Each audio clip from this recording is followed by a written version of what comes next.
আবার চলে গেল, আমিও ওই একই পথের যাত্রী। দ্য ডেস্টিনেশন ইজ সেম, গন্তব্য এক, কেউ আগে কেউ পরে। এটাই ওয়াজ, এটাই দামি ওয়াজ। এটা মনে রাখলেই মানুষ আর চুরি করতে পারে না, মিথ্যা বলতে পারে না, ইফটিজিং করতে পারে না, পরকিয়া করতে পারে না, মতের বিরুদ্ধে গেলে তারা রামদা দিয়ে কোপাইতে পারে না। চিল্লা এখন ঠিক কিনা?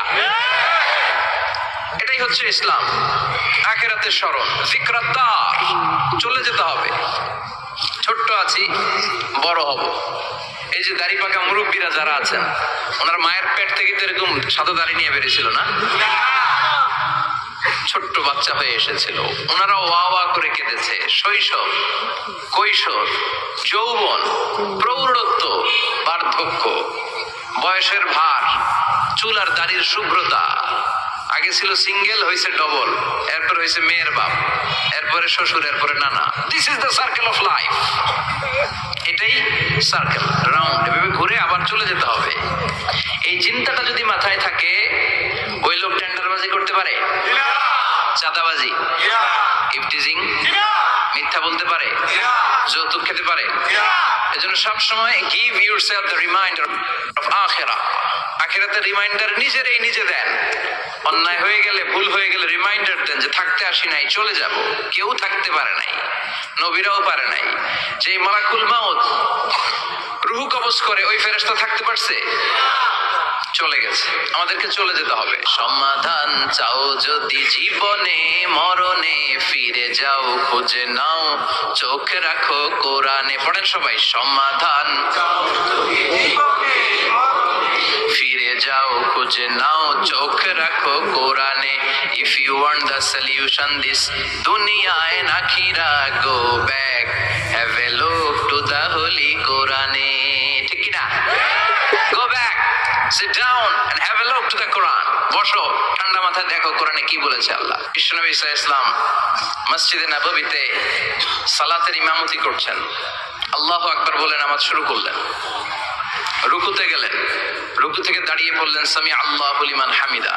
ফিসফিস আওয়াজে পেছনে থাকা সাহাবারা পড়লেন রব্বানা ওয়ালাকাল হামদ। এক সাহাবী অতিরিক্ত বাড়িয়ে পড়লেন হামদান কাসীরান তাইয়িবান মুবারাকান ফীহি।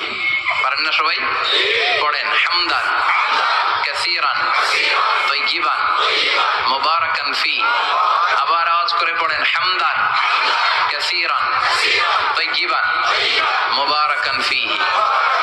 বিশ্বনবী সালাত শেষ করলেন, সালাম ফিরালেন, মুসল্লিদের দিকে মুখ ফিরিয়ে বললেন সামি আল্লাহু লিমান হামিদা বলে যখন আমি দাঁড়িয়েছি, তোমরা ফিসফিস করে পড়েছো রব্বানা ওয়ালাকাল হামদ।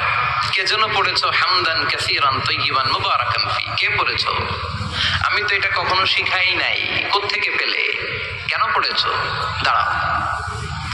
কেউ দাঁড়ায় না, ডানে বায়ে সামনে পেছনে কেউ দাঁড়ায় না, সবাই ভয় পেয়ে গেছে যে কি যেন কি হয়। বিশ্বনবী অভয় দিলেন, বললেন যে আমি কিছু বলবো না, দাঁড়াও। বিশ্বনবী অভয় দেওয়ার পর এক সাহাবী হাত তুলে দাঁড়িয়ে বললেন, ইয়া রাসূলুল্লাহ, আমি পড়েছি। বিশ্বনবী বললেন, কেন পড়েছো? আমি তো এটা শিখাই নাই। সাহাবী বললেন, ইয়া রাসূলুল্লাহ, আল্লাহর প্রশংসা আমার কম কম করলে অন্তর জুড়ায় না, আমার করতে মনে চায় বেশি বেশি। এজন্য আমি নিজ থেকে এটা বানিয়ে বাড়িয়ে মিলিয়ে পড়ে দিয়েছি, হামদান কাসীরান তাইয়িবান মুবারাকান ফি। বিশ্বনবী বললেন, ভয় নাই, চিন্তা নাই, টেনশনের কোনো কারণ নাই, কারণ আমি সালাতে থাকা অবস্থায় দেখেছি তোমার এই অতিরিক্ত 4টা তাসবির সওয়াবটা, 4টা তাসবির সওয়াবটা বিদউ ওয়া 30 মালায়েকা, 30-এরও বেশি ফেরেশতা কে কার আগে এই সওয়াবটা আল্লাহর আরশে পৌঁছে দিবে এ নিয়ে আকাশে প্রতিযোগিতা চলছিল। এজন্য আল্লাহর প্রশংসা বেশি বেশি করার দরকার আছে না নাই? বিশ্বনবী সব সময় আল্লাহর প্রশংসা করতেন আর দোয়া করতেন, আল্লাহ আমি যেন বেশি বেশি আপনার প্রশংসা করতে পারি, আমি যেন আপনার শুকরগুজার বান্দা হতে পারি। আল্লাহুম্মা জাআলনি সাবুরা ওয়া জাআলনি শাকুরা ওয়া জাআলনি ফি আইনি সগীরা ওয়া ফি আ'য়ুনিন নাসি কাবীরা। এর মানে হচ্ছে আল্লাহ আপনি আমারে ধৈর্যশীল বানান, আপনি আমাকে শুকরগুজার বানান, আমার চোখে আপনি আমারে ছোট বানান, গোটা বিশ্বের মানুষের চোখে আপনি আমারে বড় বানান। পড়েন আমিন।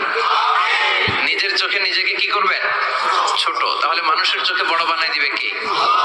আর নিজেই যদি বলেন আমি বড়, ফেরাউনের মতো, আনা রব্বুকুমুল আ'লা, আমি তোদের বড় খোদা, আল্লাহকে তুই হইলি হুদা, ঠিক কিনা? বড় হইতে পারে নাই। নীল নদের পানিতে সুবাই সুবাই আল্লাহ মারছে, চিল্লায় বলেন ঠিক কিনা? পৃথিবীতে কেউ তো স্থায়ী হয় না, হোক না সে ফেরাউন কি বা নমরুদ, কেউ ভাবে চিরদিন রয় না, কেউ ভাবে চিরকাল রয় না। পৃথিবীতে কেউ তো স্থায়ী হয় না, হোক না সে ফেরাউন কি বা নমরুদ, কেউ ভাবে চিরদিন রয় না, কেউ ভাবে চিরকাল রয় না। চিল্লায় বলেন ঠিক কিনা? চিরকাল কেউ থাকবে না, কারণ আল্লাহ ছাড় দেয়, তিনি ছেড়ে দেন না। মনে রাখবেন, আল্লাহ কি দেয় আর কি দেয় না। ফেরাউনরে কি দিছিল? ছাড় দিছে, ছেড়ে দিছে। নমরুদরে কি দিছে? ছাড় দিছে, ছেড়ে দিছে। এখনো দেখা যায় আল্লাহ অনেকটা ছাড় দেয়, ঢিল দেয়, সুযোগ দেয়, কিন্তু আল্লাহ ছেড়ে দিবেন না। চিৎকার করে বলেন ঠিক কিনা? এজন্য সবসময় প্রশংসা করব কার? খাওয়ার সময় প্রশংসা কার? ঘুমানোর সময়, জিকির করার সময়, ঘুষ খাওয়ার সময়। ঘুষ খাওয়া যাবে? আর রাশি ওয়াল মুরতাশি কিলাহুমা ফিন্নার। ঘুষ যে দেয়, ঘুষ যে নেয়, উভয়ই জাহান্নামী। আল্লাহ ঘুষ থেকে আমাদেরকে বাঁচাও। বাংলাদেশে ঘুষ আছে না নাই? সরকারি অফিসগুলোতে শুধু নাই, বেশি। আল্লাহ ঘুষ থেকে হেফাজত করো, যৌতুক থেকে হেফাজত করো, পর্নোগ্রাফি থেকে হেফাজত করো, হিন্দি সিনেমা থেকে হেফাজত করো, মারামারি কাটাকাটি থেকে তুমি আমাদেরকে হেফাজত করো। গোটা বাংলার জমিনে ঐক্য প্রতিষ্ঠা করার তৌফিক দাও। মদিনার সমাজ যেন আমাদের দেশে প্রতিষ্ঠিত হয়, আল্লাহ তুমি তৌফিক দাও। চিল্লায় পড়েন আমিন। এজন্য বিপদে আপদে মুমিন সব সময় প্রশংসা করে কার? আল্লাহর প্রশংসা করে শেষ করা যায়? যাবে? ওয়া ইন তাউদ্দু নি'মাতাল্লাহি লা তুহসুহা। আমার নিয়ামত যদি গুনতে শুরু করে দাও, গুনে শেষ করা যাবে না। আর নিয়ামতের প্রশংসা যদি করো, আমি নিয়ামত আরো বাড়িয়ে দেব। আর যদি প্রশংসা না করো, তাহলে জেনে রাখো আমার শাস্তি বড় কড়া। আমি সব সময় ধরি না, ধরলে সারি না। এজন্য সবসময় প্রশংসা করতে হবে কার? বিপদে আপদে সুখে দুঃখে আল্লাহর প্রশংসা। অভিযোগ কমিয়ে দেন, দেখবেন সুখে থাকবেন। এইটা নাই, ওইটা নাই, এইটা পাই নাই, ওইটা পাই নাই, জীবনে এইটা হই নাই রে, ওইটা পাইলাম না রে, এরকম অভিযোগ করে দেদারছে অনেক। এরকম লোক আছে না নাই? এরা অসুখী, এরা অসফল।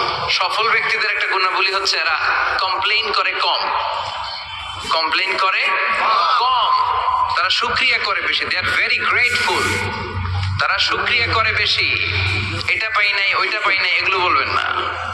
কারণ আপনি যেটা পাইয়া খুশি না, অনেকে এটা পাওয়ার জন্য সংগ্রাম করে যাচ্ছে। আপনি এখন যেই জায়গাটাতে আছেন, এই জায়গাটাতে পৌঁছা অনেকের স্বপ্ন। আপনি এটা পেয়ে খুশি না, কিন্তু আপনার জায়গায় পৌঁছার জন্য অনেকে স্ট্রাগল করে যাচ্ছে, সংগ্রাম করে যাচ্ছে। আপনি যেই পজিশনে আছেন, শুধু এই পজিশনে আসাটাই অনেকের স্বপ্ন। তো শুকরিয়া করবেন না কেন? এজন্য সব সময় আমাদের বেশি বেশি শুকরিয়া করতে হবে কার?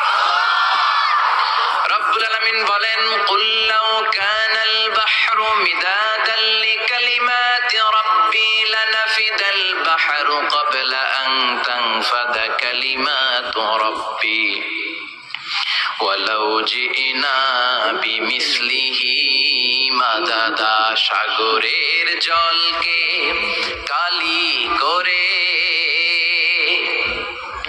গাছের পাতাকে খাতা করে, তোমার মহিমা লেখা শেষ হবে না, যদিও লিখি প্রভু জীবন ভরে। সাগরের জলকে কালি করে, গাছের পাতাকে খাতা করে, তোমার মহিমা লেখা শেষ হবে না, যদিও লিখি প্রভু জীবন ভরে, সাগরের জলকে কালি করে। চিল্লায় বলেন ঠিক কিনা? সব সাগর মহাসাগরের জল যদি কালি হয়ে যায়, কি উপমা দিলেন আল্লাহ! সব সাগরের পানি যদি কালি হয়ে যায়, সব গাছের পাতাও যদি খাতা হয়ে যায়, আর সাগরের জল নামক কালি দিয়ে গাছের পাতা নামক খাতার উপরে যদি আমি আল্লাহর প্রশংসা তোমরা লিখতে শুরু করে দাও, সাগরের জল শেষ হয়ে যাবে, গাছের সব পাতাগুলো ফুরিয়ে যাবে, আমি আল্লাহর প্রশংসা করে শেষ করা যাবে না। সুবহানাল্লাহ বাড়িতে যায় বলবেন। সাগরের জল চারটিখানি কথা। কয়টা সাগর দেখছেন আপনি? কয়টা সাগর ঘুরছেন?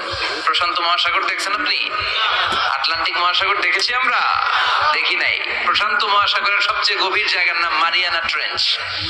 প্রায় 36,000 ফিট ওইটা ডেপথ, গভীরতা। কয় হাজার ফিট গভীর? আপনার বাড়ির যে পুকুর কয় হাত গভীর? হ্যাঁ, 36,000 ফিট। কেন ইমাজিন, কল্পনা করতে পারেন 36,000 ফিট গভীর এটা মারিয়ানা ট্রেঞ্চ, প্রশান্ত মহাসাগর। আর এই পৃথিবীর সবচেয়ে উঁচু যে পাহাড়টা, এটার নাম মাউন্ট এভারেস্ট। এটার উচ্চতা প্রায় অ্যাপ্রক্সিমেটলি রাউন্ড 29,000 ফিট। পাহাড় পৃথিবীর সবচেয়ে উঁচু পর্বত শৃঙ্গ মাউন্ট এভারেস্ট 29,000 ফিট। আর পৃথিবীর সবচেয়ে গভীর সাগর প্রশান্ত মহাসাগরের সবচেয়ে গভীর জায়গা মারিয়ানা ট্রেঞ্চ, ওইটা নাকি 36,000 ফিট। তাহলে ওই পাহাড়কে তুলে ধরে এনে প্রশান্ত মহাসাগরের সবচেয়ে গভীর জায়গা মারিয়ানা ট্রেঞ্চের উপর যদি ছেড়ে দেয়া হয়, পুরো পাহাড় ডুবে যাবে। সুবহানাল্লাহ নাই? পুরো পাহাড় ডুবে যাবে, উপরে পানি থেকে যাবে প্রায় 7,000 ফিট। আল্লাহু আকবার। এই পৃথিবীর দ্বিতীয় গভীরতম সাগরের নাম আটলান্টিক মহাসাগর। এই সাগরের সবচেয়ে গভীর জায়গার নাম হচ্ছে পুয়ের্টো-রিকো। এই পুয়ের্টো-রিকোর গভীরতা প্রায় 33,000 ফিট। কত? আর সবচেয়ে বড় পাহাড় 29,000 ফিট। তো এই সাগরেও যদি বড় পাহাড়টা পৃথিবীর সবচেয়ে উঁচুতম পর্বত শৃঙ্গকে এনে ছেড়ে দেয়া হয়, পুরো পাহাড় পানিতে তলিয়ে তো যাবেই, এর উপরে আরো পানি থেকে যাবে 4,000 ফিট। সাগর মহাসাগর, পানি বেশি না কম? জোরে বলেন। কি বিশাল আটলান্টিক মহাসাগর! লম্বায় তো অনেক বড়, আড়াআড়ি ভাবে এটারে ক্রস করে অনেক প্লেন, অনেক বিমান। আগে কনকর্ড ক্রস করতো হিথ্রো এয়ারপোর্ট থেকে জন এফ কেনেডি এয়ারপোর্টে ল্যান্ড করার জন্য। ঘন্টায় 1000 মাইল বেগে ছুটতো এই প্লেনগুলো। তারপরেও আড়াআড়ি ভাবে, লম্বায় না, আড়াআড়ি ভাবে আটলান্টিক মহাসাগরকে ক্রস করতে 3-4 ঘন্টা লেগে যেত। প্লেন যদি ঘন্টায় চলে 1000 মাইল বেগে, আর আটলান্টিক মহাসাগরের পাশ যেটা প্রশস্ত, এটা ক্রস করতে যদি 3 ঘন্টা লাগে, তাহলে পাশে কয় হাজার কিলোমিটার? 3000 কিলোমিটার। সুবহানাল্লাহ কইবেন না? এত বিশাল বিশাল সাগর। সাগর কি, মহাসাগর কি এই দুইটা, যে প্রশান্ত আর আটলান্টিক? না, ভারত মহাসাগর, উত্তর মহাসাগর, দক্ষিণ মহাসাগর, বঙ্গোপসাগর, কৃষ্ণ সাগর, ভূমধ্য সাগর, লোহিত সাগর, চায়না সাগর, শত শত সাগরে ভরপুর মহাবিশ্ব। এই সব সাগরের পানি যদি কালি হয়ে যায়, কি হয়ে যায়? আর পৃথিবীতে যত গাছ আছে সব গাছের পাতা যদি খাতা হয়ে যায়, গাছ কয়টা আছে কুমিল্লায়? হ্যাঁ, অভাব নাই। তো কুমিল্লাতেই যদি অভাব নাই, তাহলে আফ্রিকার জঙ্গলের কি অবস্থা? কি পরিমাণে গাছ, বৃক্ষরাজি আল্লাহ তৈরি করেছেন। এই সব গাছের পাতা যদি এরকম খাতা হয়ে যায়, আর এই সাগরের জল নামক কালি দিয়ে যদি এই খাতায় আল্লাহর জিকির লিখতে শুরু করেন, প্রশংসা লিখতে শুরু করেন, গাছের পাতাও শেষ, সাগরের পানিও শেষ, শেষ